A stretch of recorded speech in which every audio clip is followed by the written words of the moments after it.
Vamos então à palavra de Deus. O tema da mensagem hoje é: de onde você caiu. De certa maneira é uma continuação da mensagem da semana passada, do domingo passado, onde nós também falamos sobre Apocalipse capítulo 2. Então, deixe marcado na sua Bíblia, em nome de Jesus de Nazaré, vai ser o texto central. Nós vamos para outros, mas voltaremos para ele em Apocalipse capítulo 2, hoje, a partir do verso de número 4, aqui na versão Almeida Revista Corrigida, que diz, verso 4, tenho, porém, contra ti, que o quê? Deixaste o teu primeiro amor. Obreiros, eu sei que vocês estão trabalhando, mas tentem captar o máximo possível. É muito importante para nós, para todos nós, mas nós que fazemos a obra é ainda mais importante. Ele começa dizendo, ou falando a respeito de uma queixa contra nós.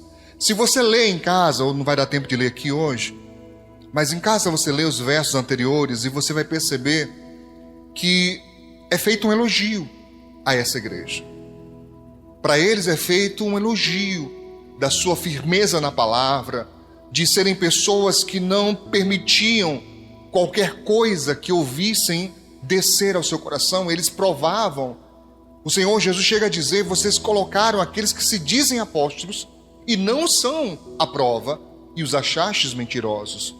Mas em dado momento ele para o elogio e faz uma cobrança, apresenta uma queixa, dizendo, tenho, porém, contra ti. E a queixa é, vocês o quê? Deixaram, eu poderia dizer, abandonaram, né? Trocaram, traíram o seu primeiro amor. E aqui, por óbvio, que está falando do relacionamento entre nós e o Senhor Jesus, é um relacionamento muito além do que o humano. Não está falando de um casal de namorados, de amigos, de companheiros, não está falando de marido e esposa, mas está falando especificamente da aliança com o Senhor Jesus. Amém? Abandonaste o teu primeiro amor. E nós poderíamos dizer que esse primeiro amor é quando nós conhecemos ao Senhor Jesus. Eu evito a palavra apaixonar, porque na minha concepção, o conceito de paixão é bem distinto do de amor. Mas apenas para que fique mais claro para nós aqui, eu vou usar essa palavra hoje, me permita. Então, quando você se apaixonou por Jesus, pergunta para o teu irmão, tu já apaixonou por Jesus? Já ficou apaixonado por ele? Apaixonado. Eu me apaixonei por Jesus, pastor. Foi tão lindo quando eu descobri o quanto Ele me amava, quando eu descobri quanto o Senhor fez por mim, o quanto Ele, de fato, sacrificou para me ter ao seu lado. Me apaixonei por Ele. Eu gostaria que todos os meus conhecessem então Jesus. Eu queria que todos fossem salvos, meus amigos, os meus vizinhos.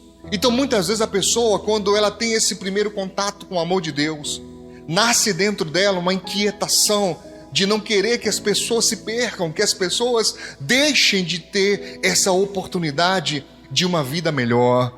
Amém? Na minha adolescência, nós dizíamos falar de Jesus, era isso. Era falar do amor de Deus, era falar de tudo aquilo que o Senhor pode fazer, não apenas relacionado a uma cura, a um milagre, a uma prosperidade, a uma abundância, a uma transformação familiar. Para nós isso era incluso, mas era para além disso. Era algo muito mais profundo, era algo muito mais tremendo quando nós dizíamos falar de Jesus. Era falar do que Ele é e não apenas do que Ele tem para dar. Amém? Mas como é que pode, irmãos, alguém conhecer esse amor e trocá-lo e abandoná-lo e deixá-lo? Então ele disse, eu tenho contra você, tenho contra ti, que você deixou, que você abandonou o teu primeiro amor. E eu gostaria de pensar sobre isso. O que o mundo tem a oferecer que nos é atrativo a ponto de nós substituirmos essa nossa aliança com Deus por algo que Ele tem para dar. Eu não consigo conceber, irmãos, talvez porque eu sou cristão desde criança, então eu nunca me afastei do Evangelho, não tenho uma vivência do mundo, não sei dizer, não sei explicar. Mas se você que é alguém que aceitou Jesus depois, experimentou do mundo e depois aceitou Jesus, por favor, me ajude. O que tem lá fora que é capaz de fazer a pessoa ser atraída e trocar o seu primeiro amor? Isso está claro? Espero que o silêncio é por não ter achado nada que vale a pena. No verso 5 ele diz: lembra-te, pois, de onde caíste. Nós voltaremos ao verso 5 algumas vezes, mas eu preciso tentar detalhar nessa noite com você isso que é muito importante para todos nós, lembrar de onde caiu. E eu perguntaria, então, você lembra? Você que alguma vez já se afastou do Senhor, talvez agora está afastado do Senhor, você lembra onde você estava? O que você fazia? Você lembra exatamente como estava a sua aliança com Deus? Do que você lembra? É possível lembrar? Irmãos, ou vocês estão muito impactados com essa palavra, eu não estou entendendo nada, porque vocês estão com cara de paisagem. Sem esboço nenhum de reação, né? Nenhuma expressão facial, tudo assim, ó. Não, pastor, porque eu estava lembrando aqui, é verdade. Amém. De onde caíste? Eu estava meditando muito sobre isso essa semana, irmãos. E me veio muito à mente essa colocação de Jesus, de onde? E eu fiquei me perguntando, por que, Senhor? De onde não como? Porque normalmente nós lembramos de como. O onde, no máximo que vem à mente das pessoas, na maioria das vezes, é a igreja. Eu estava na igreja. Então eu cantava, então eu era obreiro, ajudava na organização, liturgia de culto, ou era músico, ou era um cantor, músico, eu falo instrumentista, ou era cantor, né, que hoje chama-se levita, ou eu era de fato um evangelista, eu era aquela pessoa que amava estar nas ruas, entregando panfletos, convites, e junto com o panfleto, junto com o convite, eu entregava também uma mensagem, um convite para a pessoa ir até a igreja, mas para além disso, um convite para ela conhecer o Senhor Jesus. Ah, pastor, eu era daquela pessoa que todos os domingos eu ia para evangelismo. Alguém aqui ia para culto na praça? Eu sou da época de culto na praça, meu filho. Às vezes não tinha nem praça, era só a calçada do irmão, mas a gente chamava de culto na praça. Se não tinha praça, a gente fazia a praça ali mesmo. E lá vai os irmãos, com uns banquinhos nas costas, ou num carrinho de mão. No meu lugar lá, em Mossoró, a gente ia na carroça mesmo, botava no carroça de boi ou de burro, botava o som, botava as cadeiras, levava e ali colocava numa calçada, numa esquina, e fazíamos evangelismo. E só Jesus para ter misericórdia, irmão, porque às vezes as pessoas que mais se dispunham a ajudar eram as que menos tinham dom para isso. Aí tinha um irmão cantando, meu filho dava dó. As pessoas choravam, mas não era nem de emoção, era de tristeza com a voz dos irmãos cantando, desafinado. Só Jesus.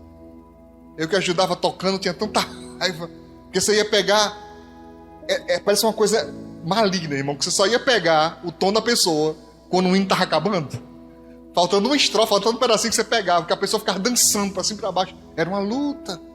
Os irmãos que iam pregar, irmão, meu Deus do céu, de 40 minutos, não era isso, talvez 30 minutos de mensagem, 90% do que dizia era aleluia, glória a Deus. A gente pregava pouco, né? Então a gente falava assim, você tem que aceitar Jesus, aleluia. Você tem que buscar Deus, glória a Deus. Era mais aleluia, glória a Deus, do que uma mensagem mesmo estruturada, mas era o que tinha. Pessoas que se dispunham a ir fazer, a ir evangelizar, e você não sabe. As pessoas aceitavam Jesus. As pessoas levantavam a mão, saíam das suas casas e vinham, e às vezes entregavam suas vidas a Jesus chorando. Eu vi isso muitas vezes, pessoas chegarem, se ajoelharem no meio da rua e entregarem suas vidas a Cristo. Mas quando ele diz, lembra de onde? Ficou estranho para mim ser igreja. Então eu perguntei, Senhor, onde é isso? E a resposta que me veio foi, caminho. Onde você estava? No caminho. Sua relação com Deus, sua experiência pessoal com Deus, que precisa ir além da igreja, precisa ir além da religião. Se não for, se você conseguir apenas ser um religioso, querido, você está muito aquém do que Deus quer, porque a religião não é capaz de fazer na nossa vida o que a aliança com Deus faz. A religião só consegue nos abrir a porta para chegarmos, mas a partir daí é necessário ter uma aliança íntima e pessoal com Deus. Não significa não cultuar, não significa não congregar, mas significa ir para além disso, porque a salvação é individual. Tá claro isso? Então, se era o caminho, o lugar era o próprio caminho, e nós sabemos que o caminho é o Senhor Jesus. Qual era a fase do teu discipulado? Por favor, me pergunte a esse irmão aí que está perto de você, qual era a fase do teu discipulado? Ou qual é agora a fase do teu discipulado? Onde você está? Nesse caminho. Se é caminho, é para caminhar. Caminhada fala de trajeto. Caminhada fala de destino. Destino no sentido de itinerário, de objetivo, aonde vamos chegar, não no sentido de futuro pré-determinado. Não estou falando isso, estou falando de objetivo. Qual é a fase do teu discipulado hoje? Onde você está? Você parou? Você já sabe tudo? Você já absorveu tudo? Não há mais nada a ser aprendido? Ou você se colocou naquele lugar de, pastor, para mim está tudo bom, está tudo maravilhoso, eu não preciso ir além disso. Eu não preciso ir para frente, nem para trás, nem de lado. Está ótimo aqui. Porque a Bíblia não diz isso. O que a palavra de Deus nos diz, irmãos, é: conheçamos e prossigamos em conhecer ao Senhor. Então eu posso dizer para você categoricamente, sem sombra de dúvida, que nenhum ser humano é capaz de abarcar toda a profundidade de Deus. Não somos suficientemente capazes de entender toda a dimensão do nosso Deus. Então, por mais que você leia, estude, ore, se consagre, ainda estará aquém do que Deus quer.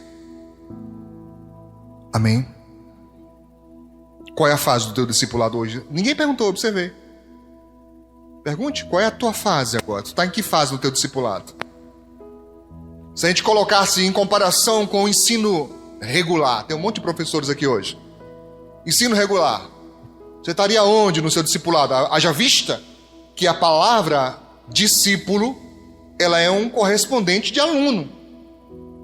Ok? Discípulo e aluno dá no mesmo. Então, se você é um aluno, em que grau que você está?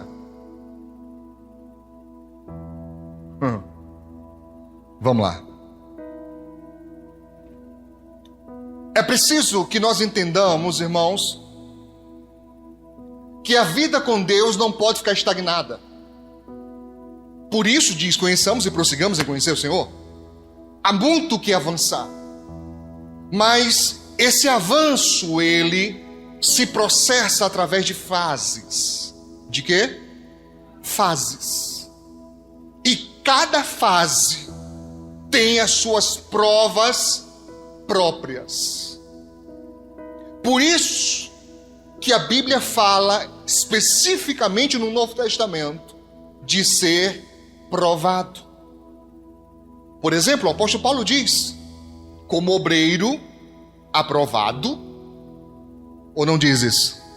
Que maneja bem a palavra da verdade, aprovado. Ora, só é aprovado quem primeiro foi provado. Aí os professores, pergunta para eles. Para ser aprovado precisa ser provado. Mas quem quer isso? Irmão, se tem uma coisa que crente foge, é de provação. Nós chegamos a colocar a culpa no Satanás. As provas. É o diabo, o pastor está furioso, Satanás. Nem sempre é. Nem sempre é. Eu poderia te dar muitos exemplos bíblicos, mas eu creio que um só é suficiente. Quem levou Jesus para o deserto não foi o diabo. E diz claramente lá, a palavra de Deus é clara, que ele foi levado ao deserto, especificamente para ser tentado pelo diabo. E eu não estou dizendo que tentação é sinônimo de provação, não confunda. Mas só estou dizendo que no meio daquela tentação, ele estava sendo provado também. Se o seu ministério poderia seguir avante ou não. Você sabia que ele poderia ser reprovado? Se ele cedesse à tentação, ele estaria reprovado. Não deixaria de ser Deus, mas não poderia ser Salvador. Porque ele teria que ser perfeito em todas as coisas. Você está me entendendo? Amém, irmãos? Então, cada fase tem a sua prova, querido. Então, você precisa entender que faz parte, não sei se na pedagogia e nas disciplinas específicas, eu agora estou em letras, mas estou no comecinho, não sei de nada ainda, talvez me digam lá para frente, mas uma coisa eu sei, que no processo de ensino e aprendizagem do céu, tudo que você aprende, depois é colocado à prova. Eu, se fosse você, anotava isso. Tudo que você aprende é colocado à prova. Só bota a mão na consciência e lembre, antes de acontecer qualquer coisa importante na sua vida, o Espírito Santo faz chegar até você que tem aliança com Ele. A quem? A quem, irmãos? A quem tem aliança com Ele. Ele faz chegar até você alguma palavra que te alerte. Isso sempre vai acontecer. Sempre. Ou você vai ouvir um louvor e Deus vai falar no seu coração. Ou você vai ouvir alguém orando e aquela oração vai tocar em você. Ou você vai ouvir uma mensagem como essa de hoje. Ou uma fita, ou lendo num livro, ou lendo a Bíblia. Não importa. Os meios são vários, porque a graça de Deus ela é multiforme. Ele vai usar muitas formas para que a graça te alcance. Mas uma coisa é certa, antes de acontecer, Ele vai te avisar. E depois do aviso, vem a prova. É só você botar a mão na consciência, pastor, não é que é? Toda vez. Aí a pessoa fala assim, bem que o meu coração que nada, meu filho, é Deus. É o próprio Espírito Santo falando com você. Cuidado. Olha pro teu irmão, regala o olhão assim, nem o meu assim, ó. Cuidado. Ele fala, irmãos. Ele avisa, ele diz.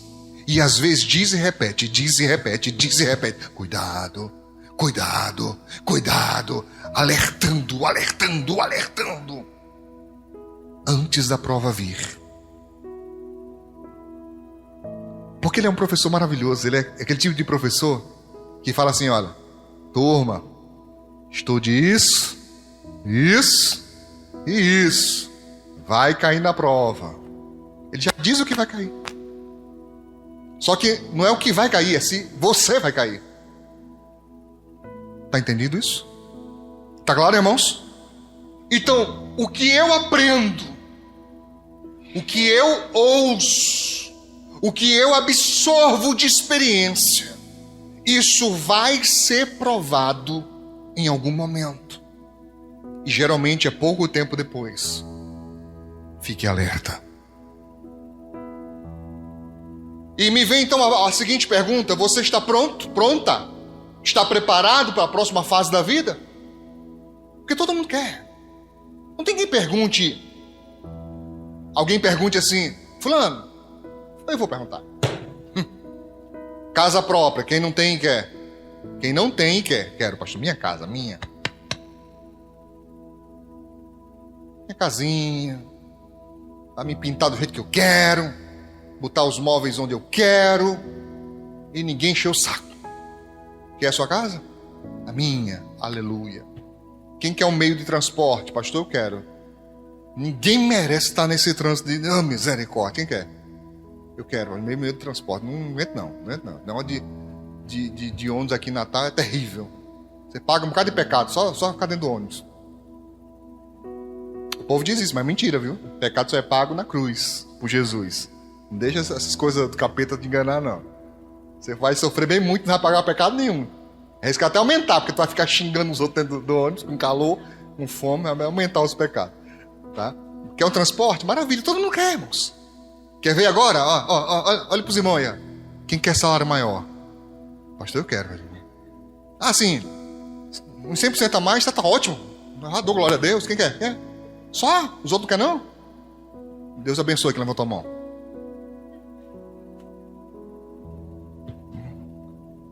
Mas você está preparado para a próxima fase da vida?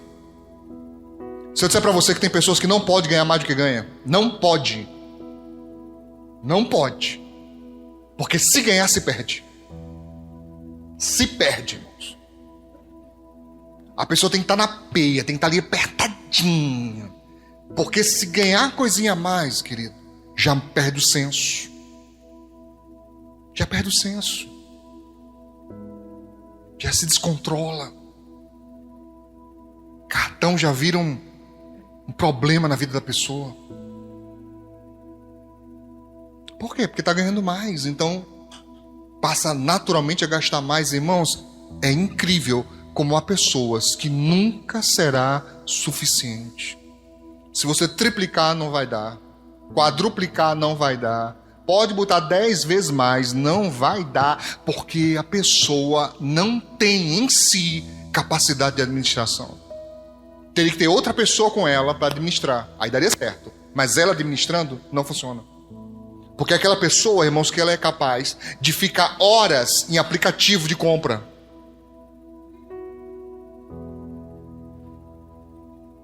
Tá precisando de quê? De nada. Mas tá na promoção, pastor. 12 do 12. Já tô vendo essa promoção já. Você acredita que a pessoa simplesmente esquece do que tem para pagar?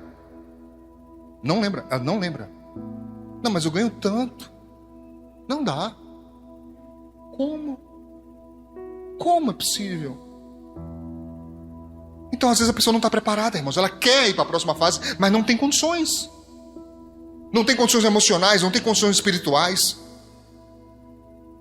O comportamento está errado, o pensamento está errado, a pessoa não tem condições. Está claro isso? Não dá para ela ir, porque se ela for, ela vai se perder. E o que Deus quer? Que você tenha crédito ou salvação? Hein, gente?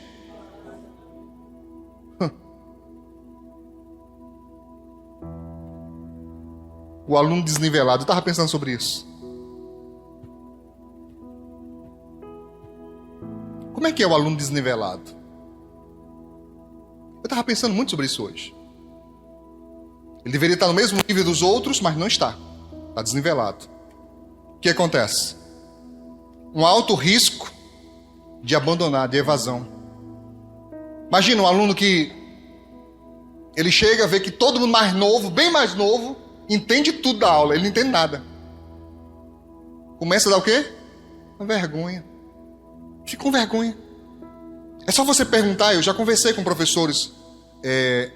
Me ajuda aí, pedagogas e professor. Fala AEJA ou OEJA. Eu sempre AEJA. Não é nem EJA, é EJA. Pronto. Tá? Eu conversei com o professor uma vez, ele falou assim para mim: Ricardo, é difícil, porque ele já não tem tempo. A maioria é adulto. E os que são adolescentes vão obrigados. A família obriga a ir, aí vai, mas não vai com mínima vontade de estudar. Só vai para quê? Para bagunçar. Aí os que são mais velhos, que já estão de saco cheio de tudo, porque o dia foi estressante, sai de trabalho o dia todo para de noite ir para a aula. Quando chega na aula, tem um adolescente bagunçando, ele também se desestimula. Então há um risco enorme de evasão e de bagunça. Eu estava pensando sobre isso. Se a gente fosse colocar isso na igreja, o que seria a evasão? Os que se afastam de Jesus. Vou falar uma coisa muito perigosa hoje, tá? Espero que você entenda. Você atrai o que você respeita. Você atrai o que você respeita. Eu não estou dizendo que só chega perto de você o que você respeita. Não estou dizendo isso. Mas naturalmente, aquilo que você respeita, você atrai. Aquilo que você gosta, você atrai. Pode ver que a turma da bagunça, irmãos, eles se encontram. Não é? Eles nem se conhecem, mas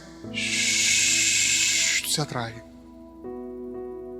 E parece que o fundão tá assim com eles, ó, venha. Que eles se juntam e se juntam lá atrás.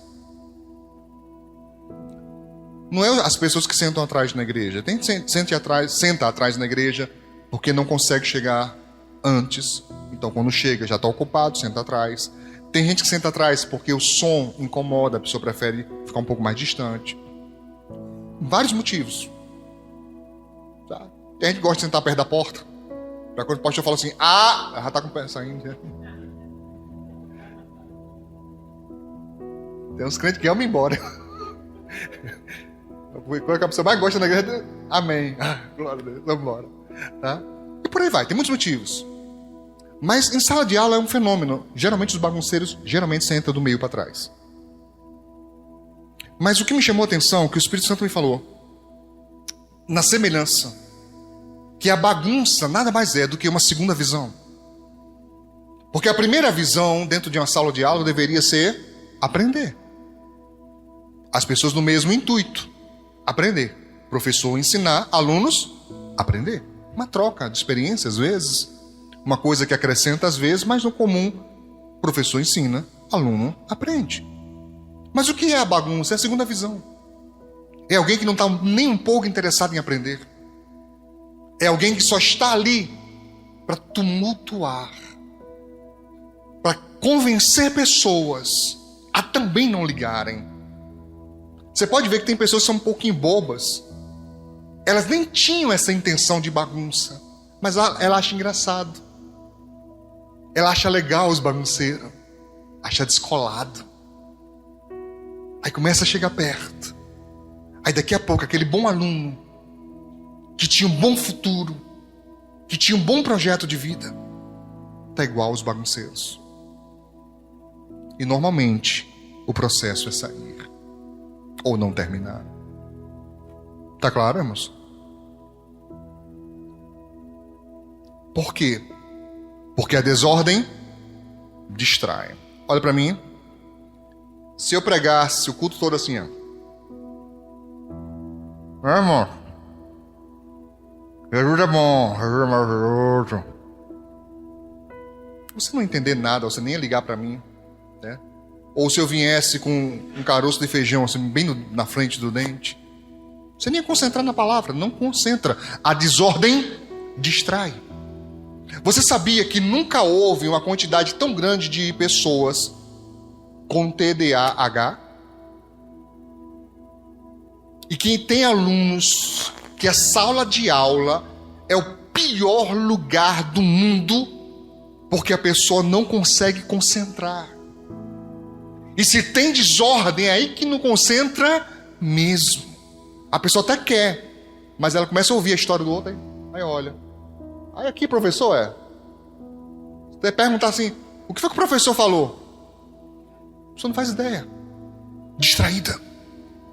Mas na vida espiritual, irmãos, tem a mesma coisa. Foi só o bloco. Na vida espiritual tem a mesma coisa. Atenção a isso. Acenda aí as oiças. Satanás envia pessoas para a nossa vida. Eu não falei sua, eu falei nossa, porque é para todos nós. Somente para tentar nos distrair do caminho. Só. Não tem outro propósito. É só para colocar você para sair do trajeto, sair do caminho. Porque a desordem distrai. Que tipo de discípulo você é? Preste muita atenção nisso. Voltando a Apocalipse 2, continuando no verso 5, ele diz: arrepende-te de tudo isso, de ter trocado o primeiro amor, de estar distraído fora do caminho. Arrepende-te. Amém? Mas há os que nunca se arrependem. Atenção. Em 1 Timóteo, anote. No capítulo 4, verso 1 e 2 diz: mas o Espírito, qual Espírito? Santo. Expressamente diz que nos últimos tempos apostatarão, quer dizer, negar a fé, dando ouvidos a espíritos enganadores e a doutrinas e ensino, de demônios, pela hipocrisia de homens que falam mentiras. E atenção a esse destaque meu: tendo cauterizada a sua própria consciência. Já expliquei, mas preciso explicar uma vez mais. Consciência cauterizada. O que é cauterizar? Fechar a fogo.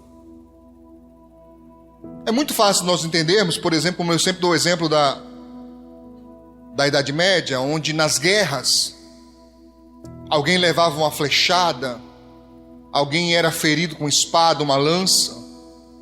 Não tinha como fazer cirurgia, irmãos. Nem adiantava. O que a maioria dos soldados faziam uns com os outros? Colocava o ferro no fogo, chegava na ferida e...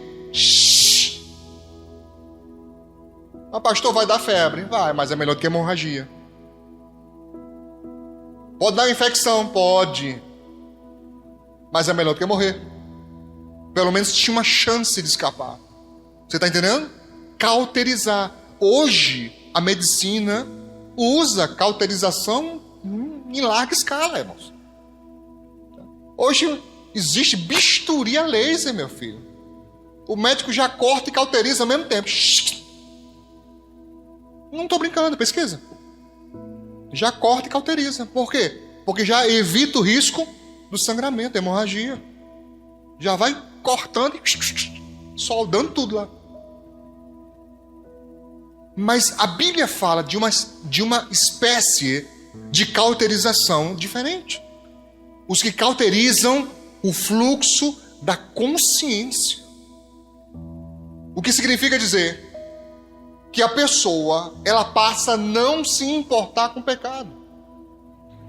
O pecado não incomoda. Sabe qual é o sintoma natural do pecado na vida do servo de Deus? Sofrimento. Quem está em aliança com Deus, o pecado causa sofrimento, angústia, dor, desespero, agonia. Por quê? Porque ele não é natural nosso, ele é um corpo estranho. E como o espírito não tem febre, o sintoma é sofrimento. Mas quando a pessoa peca e repete, chega uma hora que ela cauteriza a consciência. Então não se importa mais. Então o pecado não incomoda mais. Então a pessoa peca como quem troca de roupa. Você está me entendendo? Tá claro isso, irmãos? Eu queria rapidamente falar um pouquinho da lei do arrependimento para perdão. Primeiro eu queria definir o conceito de arrependimento, porque as pessoas às vezes confundem arrependimento com remorso, e são coisas diferentes. O que é um arrependimento, pastor? Arrependido é a pessoa que sofre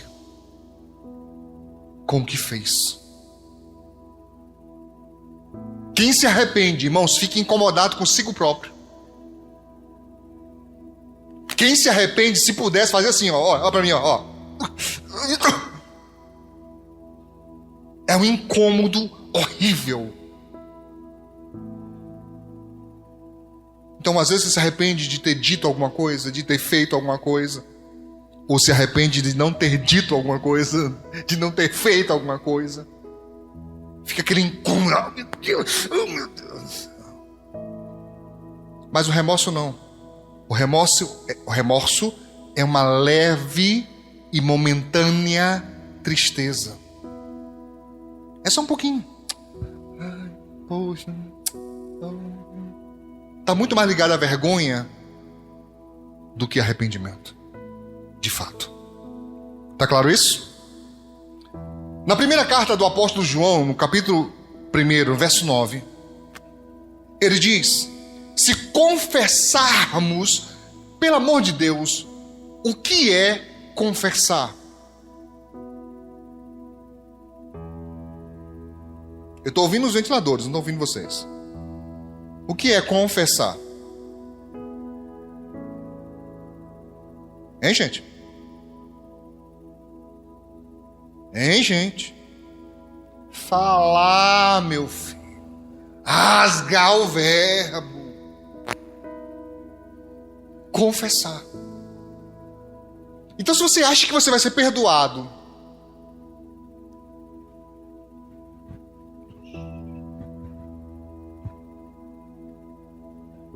não existe isso não.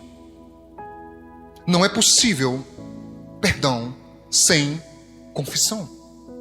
Não é possível, porque a Bíblia diz isso. Olha a condicionante: se confessarmos. Por óbvio, se não confessarmos, nada disso vale. É preciso haver confissão. Se confessarmos os nossos pecados, Ele é fiel e justo para nos perdoar os pecados. E o que mais? E nos purificar, porque não adianta só perdão. Há necessidade de purificação. Nos purifica de toda a injustiça. Amém? Em Provérbios 20, você está notando? Importante. Em Provérbios 28:13 é dito: o que encobre a sua transgressão, ou as suas transgressões no plural, nunca prosperará. Adendo: essa prosperidade não é riqueza. Lembre-se, prosperidade bíblica se baseia em felicidade. Então a pessoa pode até ficar rica monetariamente falando, mas não será feliz. E além de felicidade, a prosperidade de Deus engloba aliança. Amém? Deus não tem prazer só sair abençoando as pessoas para serem ricas e ditas prósperas, para no fim não ter relacionamento com Ele. É aliança com Deus, é felicidade com Deus e bênção financeira também, por que não? Bênção na saúde também, por que não? A bênção amorosa para quem está carente, solteiro, no caritó, por que não? Não tem problema. É bênção, é para sua felicidade, faz parte. Tá claro isso? Então quando ele diz: quem encobre as suas transgressões nunca prosperará, está dizendo: não tem bênção de Deus. Diz mais: mas o que as confessa, e o que mais? e deixa. Olha a purificação aqui. Olha como é necessário. Confessa e deixa. Porque tem uns que querem dar o desperta, irmão. Peca, pede perdão. Senhor, me perdoa. Senhor, peca, não, Senhor, me perdoa. Senhor, não vale nada, eu, né? Aí peca de novo. Jesus, misericórdia, Senhor, minha vez, sou miserável pecador. A pessoa entendeu que confessar é só dizer isso. Eu já te contei aqui, vou falar de novo, que tem uns novos que nunca ouviram. Você sabia que tem crente tão sem vergonha, mas tão sem vergonha, que pede perdão já antes de pecar? Sério, irmãos? Estou falando sério. Senhor, eu vou pecar aqui, mas Senhor... Porque tem medo de morrer para o inferno. É só isso, medo do inferno. A pessoa acredita que o inferno é real. Ela tem medo de ir para lá. Aí pede perdão, Senhor, eu vou pecar aqui, mas ó, Senhor... Aí ainda fala assim, ó. Na Bíblia está escrito, a carne é fraca. Pergunta para o teu irmão, pecado é vitamina? Quer curar o pecado? Como, meu filho? Pecando mais ainda? Carne é fraca, o que significa isso? A carne é fraca significa dizer, não confie nela. Se você der bobeira, ela vai querer o pecado, então não confie nela. Fique esperto, é isso que quer dizer. E não, sabe, passar um cheque em branco para você pecar a hora que quiser, do jeito que você quiser. Não, tá errado. Confessa e deixa, alcançará misericórdia. No Salmo 32, nos versos 1 e 2, é dito, bem-aventurado aquele cuja transgressão é perdoada e cujo pecado é coberto. Não confunda coberto com encoberto. Aqui coberto significa pelo sangue. Aqui está falando de remissão. Aqui está falando de perdão. Amém? É um ato vicário de Cristo. Não entenda esconder. Pecado coberto, está dito perdoado. A dívida acabou. É diferente de encoberto, tá bem? Cujo pecado é coberto. Bem-aventurado o homem, é o verso 2, a quem o Senhor não imputa maldade e cujo espírito não há o quê?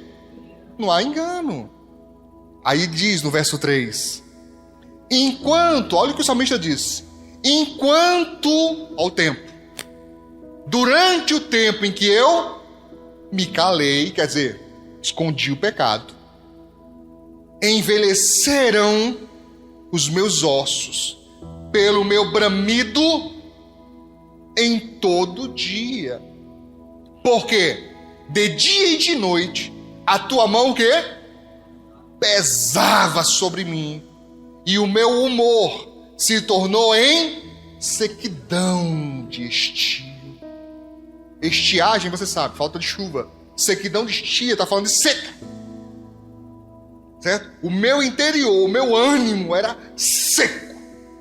Eu não tinha paz, eu não tinha alegria, eu não tinha felicidade, era só perturbação na minha mente, era aquela angústia. São aquelas pessoas, irmãos, que não conseguem ter paz. Elas precisam estar incluindo alguma coisa prazerosa, porque se ela não fizer nada, se ela tiver contato apenas com a frustração, ela não suporta. Não suporta. Aí ocupa a mente o tempo todo. Ocupa o tempo com várias coisas, para não ter contato com a frustração. Porque se ela tiver contato com a frustração,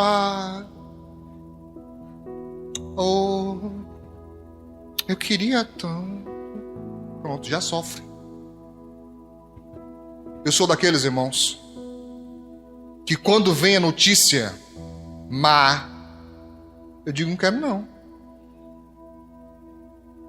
E alguém um dia desse perguntou, pastor, mas vale mesmo? Eu digo, claro que vale. Satanás não pode empurrar na minha alma o que eu não aceito.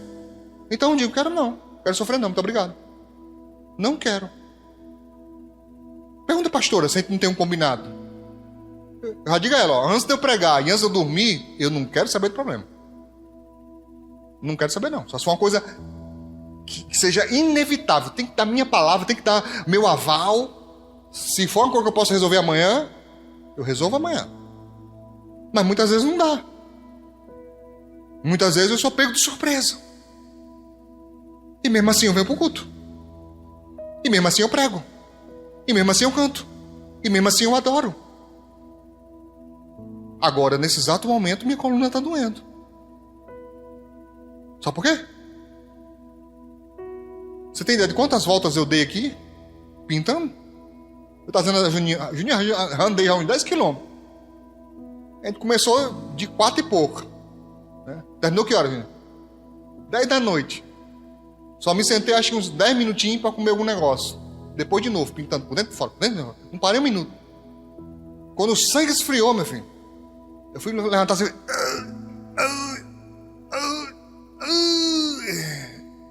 Ainda tá faltando mais umas 2 demônios naquela parede lá, que eu vou dar depois. E teve gente que ficou com raiva hoje, né? Pensou que eu tava falando de você. Que eu disse que o pintor tava cansado. Era eu, irmão. Não era irmão, não. Era eu mesmo. Falando de mim mesmo. Eu não posso brincar comigo mesmo. Sabe o que eu falei? Botei no grupo, né? Ah, irmãos, falta uma demão aqui porque o pintor não conseguiu, tava cansado. Era eu. Eu não posso brincar nem comigo mais. Tem gente que encher o saco. Me pegou num dia tão bom, irmão. Oh, que sorte, pegou num dia bom. Foram reclamar, agora estão com pena de Juninha. Pastor, irmãozinho, ajuda tanto. Eu falei, meu filho, eu não falei nada dele, não. Eu falei de mim. Ele ajudou, mas pergunta a ele quem fez o grosso. Tá? Ele ajudou. Se bem que eu vim dizendo a pastora, irmão, que eu pedi esse irmão para ajudar. Quando eu olho para trás, tá Juninho com a tesoura cortando a grama. Eu falei, meu filho, isso vai demorar. Parando a grama aqui no... que escamou, mano. Passa a máquina com a tesoura. Misericórdia. Tá igual eu? Olha. Foi eu que fiz, Tiago. E comprei o barbeador elétrico. Eu falei assim, rapaz, eu vou testar. Tiago disse que é só passar que dá certo. Eu vou tacar o negócio aqui. Tá? Mas ele é maldoso aqui que eu passasse na zero. Eu digo, não. Ainda tem o restinho ainda, né? Mas deixa eu usar o restinho que tem. Né? Vou passar no 1,5. Né? Para ir me acostumando devagarinho. Depois vai descendo. Tá? E volta também. Diz, pastor, você acostuma. Eu digo, tá? Então, irmãos, olha, escuta isso. Presta atenção. É muito importante. A pessoa não tem prazer. A alma angustiada, seca, por causa do pecado. Por isso que eles bebem.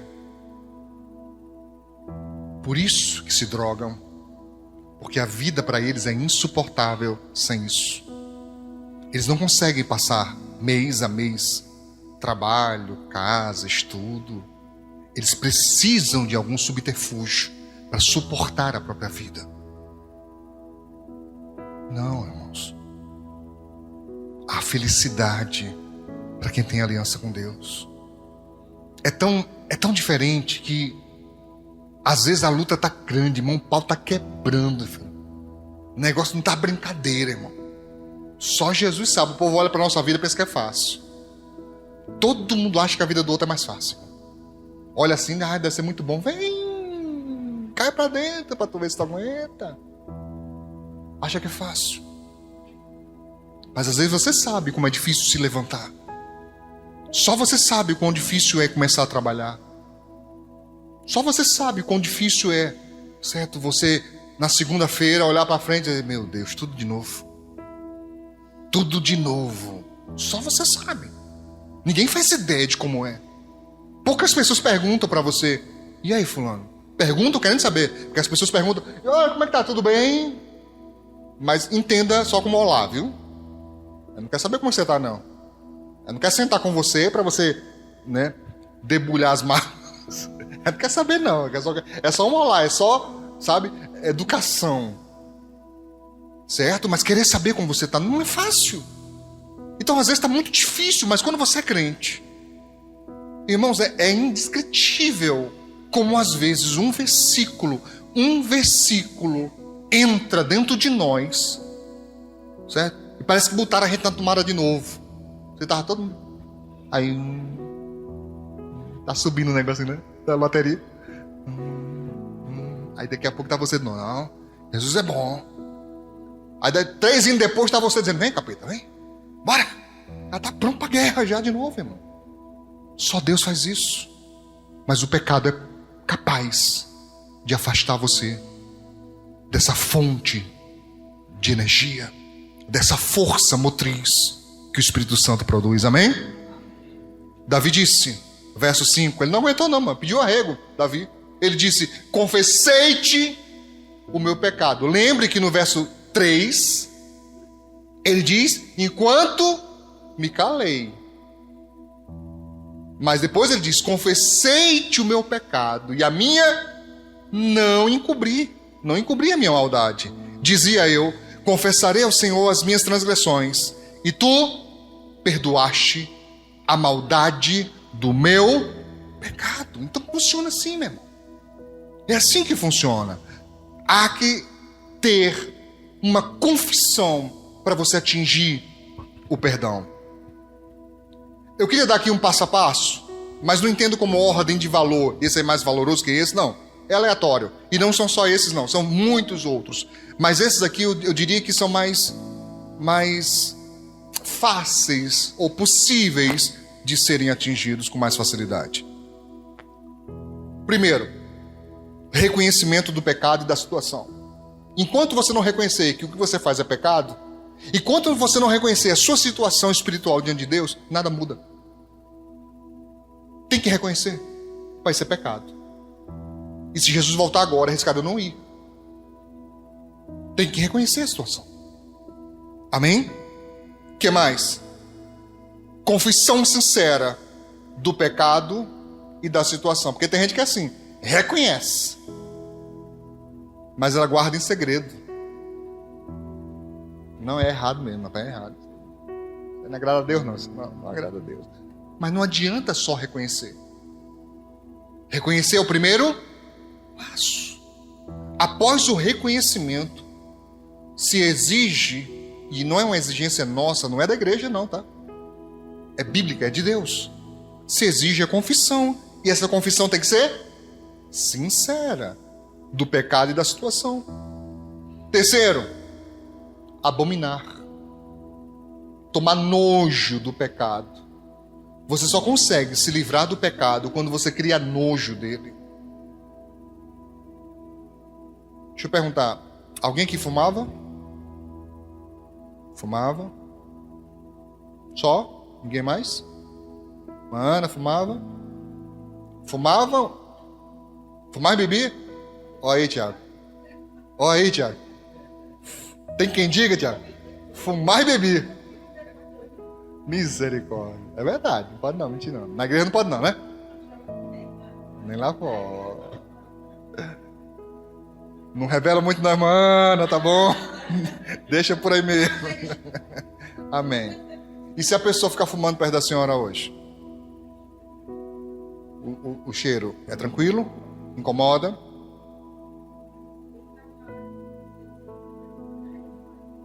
Pois é. Quando você deixa, irmãos, você não tem como ficar acostumado com aquilo. Quando você deixa de fato, aquilo incomoda. Amém? Abandono do pecado. Porque não adianta só, presta, mas está sempre perto. Não. Você abandona, e se abandona, você se distancia. Irmãos, entenda uma coisa. Na minha prática clínica, enquanto psicólogo, quando nós estamos tratando de dependente, seja dependente químico, pra você ter ideia, eu tenho paciente que é dependente químico, eu tenho paciente que é dependente de pornografia, eu tenho um paciente que é dependente de muita coisa. Mas o tratamento segue sempre o mesmo tripé inicial, depois se diferencia.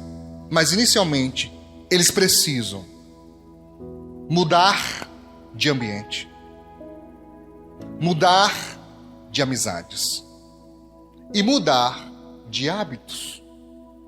Se não fazem isso, não mudam.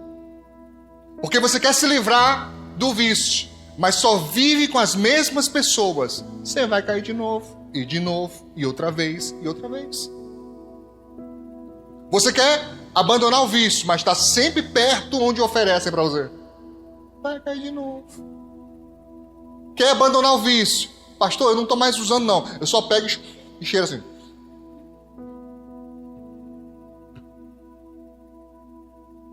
vai cair de novo. Então é um tripé. Precisa mudar, deixar lugar, ambiente, amizade, pessoas e hábitos. Mas eu já ensinei que os hábitos são mais fortes do que a vontade. Então você pode ter muita vontade de mudar. Se não mudar os hábitos, não muda nada. Não muda nada. E eu já ensinei. Como é que faz para mudar os hábitos ruins, pastor? Inclui hábitos novos.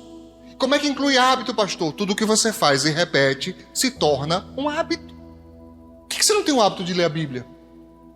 Por que você não tem o hábito de orar? Por que você não tem o hábito de fazer um devocional? Porque você não repete. Tem gente que fala assim, não, agora eu vou, pastor. Aí você olha assim, eita, parece um maratonista se preparando. Eita, agora eu vou, pastor. Você vai ver, eu vou lá. Beleza. Aí você pergunta 3 meses depois, e aí, como é que tá? Ixi, pastor, eu não tô fazendo mais não. Pois é. Você tem que fazer e repetir. Coloca hábitos novos no lugar dos hábitos maus. Você está me entendendo? Precisa abandonar o pecado. Outro ponto. Reconciliação com Deus. Aqui eu quero a sua máxima atenção, irmãos. Já estou encerrando. A sua máxima atenção nisso. Você e eu precisamos entender que o pecado é um crime contra Deus. Porque quebra o quê? A lei de Deus. A quebra da lei é um crime. Arrisca na transliteração, pecado é errar o alvo. Mas também pode ser entendido como desobediência à lei de Deus. Quando eu peco, eu me torno inimigo de Deus. Por quê? Porque eu passo a me parecer com o inimigo de Deus. Ao invés de ser imagem e semelhança de Deus, como deveria, eu passo a ser imagem e semelhança do mal. Porque faço a vontade do mal. Você está entendendo isso? Então, por que a Bíblia diz que a amizade do mundo é inimizade contra Deus? Por isso. Porque a amizade do mundo, e mundo aqui não é planeta Terra, mas é sistema pecaminoso. Quando eu faço amizade com ele, a amizade com ele vai me influenciar. E essa influência, o que faz? Com que eu me afaste de Deus. Com que eu desobedeça a Deus. Você está me entendendo? Por favor, marque em Romanos. Se você não marcou ainda esse texto, nunca na vida, faça isso hoje. Romanos capítulo 5, verso 10. O apóstolo Paulo, escrevendo aos cristãos de Roma, ele disse: porque se nós, sendo inimigos, olha o tempo passado, fomos reconciliados com Deus pela morte do seu Filho. Então entenda, antes de termos aliança com Cristo, nós somos inimigos de Deus por causa do pecado. A rebelião de Adão, faz com que a humanidade se volte contra o Criador. Por isso foram expulsos do Éden. Por isso não tiveram acesso à árvore da vida. Eles precisavam morrer e não viver eternamente no pecado, senão não teria mais jeito. Tá claro? De novo, se nós, sendo inimigos, fomos reconciliados com Deus pela morte de seu Filho, muito mais, estando já reconciliados, seremos salvos pela sua vida. O que significa dizer, pastor? Que se eu aceito a Jesus como meu único e suficiente Salvador, Ele, Cristo, me lava, me limpa, me purifica de todo pecado e maldade. Isso me faz ter condições de ser apresentado a Deus. E Deus, na sua infinita bondade, no seu grande amor, nos aceita como filhos por adoção. E aqui ele diz, já agora reconciliados, seremos salvos pela vida de Cristo. Mas se não queremos a vida de Cristo, se renegamos a cruz, ou se não passamos da religiosidade e apenas ficamos na superficialidade, se não avançamos, se apenas somos crente de nome, cristão de nome, mas sem aliança com Deus, isso é enganar a nós mesmos. Porque continuaremos pecando e continuaremos inimigos de Deus. Isso está claro, irmãos? Está claro mesmo, irmãos? Voltando para encerrar, Apocalipse 2, verso 5. E ele disse: arrepende-te e pratica, ou volte à prática das primeiras obras. Voltar ao chamado e ao desígnio. Eu expliquei semana passada, mas eu vou recapitular hoje porque eu imaginava que alguém talvez não ouvisse isso, então precisaria anotar. Em Efésios capítulo 2, verso 10, texto importante. Efésios 2, 10, diz: porque nós somos feitura sua. Lemos isso semana passada, lembra? Somos feitura sua, somos obra de Deus. Criados onde? Onde? Em Cristo Jesus. Para quê? Para as boas obras. Por quê? Deus preparou para que andássemos nela. O porquê dessas obras? É porque Deus preparou para andarmos nela. É um plano de Deus. O nosso desígnio, o nosso chamado é um plano de Deus. E Ele planejou isso em Cristo para que nós andássemos nela. Nós somos feitos, as obras são feitas um para o outro. Um para o outro. Amém? Então, quando ele diz volte à prática das primeiras obras, ele está dizendo volte ao seu primeiro amor. Volte para o plano, volte para o trajeto, volte para a missão. Volte para o seu chamado, volte a fazer o que você fazia. Não é local, querido. É chamado. Volte. Volte a fazer. Por isso ele diz, lembra o que você fazia antes. Volte a fazer. Ah, pastor, antes eu fazia pouco. Eu entregava panfleto, volte. Pastor, antes eu servia perto do altar, volte. Pastor, antes eu era aquela pessoa de adoração, volte. Volte. Volte. Eu não li aqui em Apocalipse, mas você sabe, ele diz, se não, breve virei a ti e tirarei o teu castiçal, irmãos, é a presença de Deus. É o Espírito Santo. Ele está dizendo, se você não atender, vai chegar um momento em que eu vou tirar e não vai mais haver jeito. Porque se o Espírito Santo se afasta de nós, ninguém mais nos convence do pecado, da justiça e do juízo. Pastor, você não sabe o que eu fiz, pastor?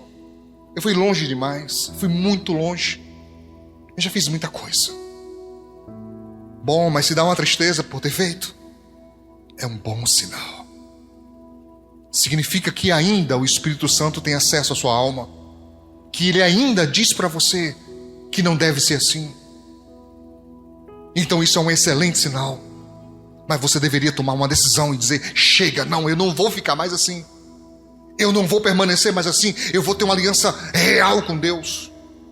Eu não vou apenas buscar o Senhor quando as coisas estiverem apertadas ou quando eu estiver com a cabeça um pouco agoniada, quando me faltar paz. Não, eu quero ter relacionamento com Ele.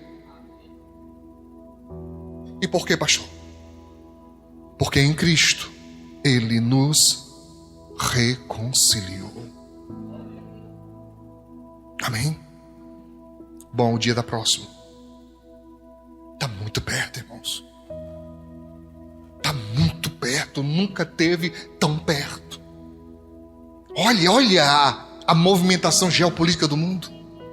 Olha, você vai perceber, tudo está se movimentando, é como se fosse um tabuleiro de xadrez ou de dama. E você vê perfeitamente as peças se alinhando para o cumprimento da profecia. Agora, antes de vir, eu estava em casa e quando eu estava finalizando a mensagem, eu recebi um aviso de vídeo. Enquanto estava transferindo para o pendrive, eu cliquei para ver o que era. De uma pessoa que eu sigo, Aline, do canal Israel com a Aline, eu gosto muito. E a Aline dizendo, olha, cumprimenta a profecia de Isaías, a tribo de Dan retornando para Israel. Irmãos, eu tremi do alto da cabeça à planta dos pés. Eu falei, meu Deus, a tribo perdida de Dan de volta a Israel. Não era uma pessoa, não eram duas, não eram três, não eram milhares de pessoas voltando à sua terra. Eles foram expulsos da sua terra, irmãos, há mais de 3.000 anos. E eles mantiveram aliança com Deus, vivendo na África. É engraçado de ver pessoas negras como eu, muito mais escuras que eu até, africanos, nativos da África. Mas você olhar e falar assim, a cor pouco importa. O DNA comprova. Eles são descendentes de Israel. Estavam perdidos. As tribos voltando, irmãos. Quando é que vai cair a ficha e você vai dizer, não, gente, acabou a palhaçada, acabou a brincadeira. Agora é sério. A hora é agora de entrar na brecha, se agarrar com Deus e falar assim, eu é que não fico. Quem quiser que fique. A turma vem perguntar para mim, polêmica, treta, não sei das quantas. Eu falei, meu filho, não tem mais tempo para isso não. Pastor, tá sabendo, pastor? Eu falei, nem quero. Se for treta, problema, escândalo, cada um que preste contas a Deus. O meu foco agora é a minha salvação.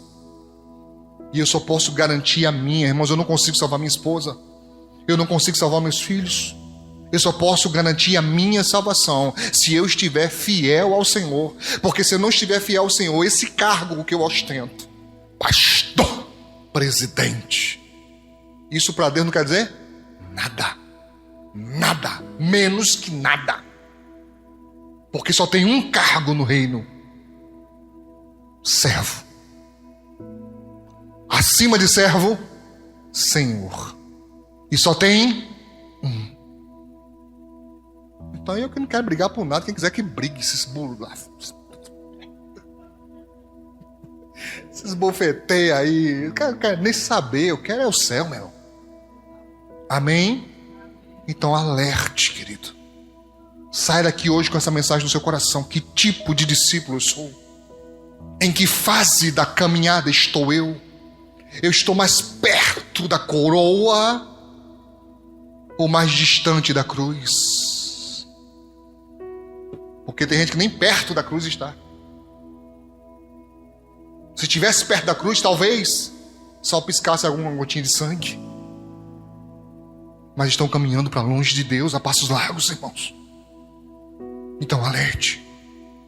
Continue vivendo como cidadão. Estude, eu estudo. Trabalhe, eu trabalho. Desenvolva seu chamado, eu faço isso. Mas eu não perco de vista o meu chamado. Porque Jesus está voltando. Aplauda o Senhor bem forte. Bem forte. Forte para Ele.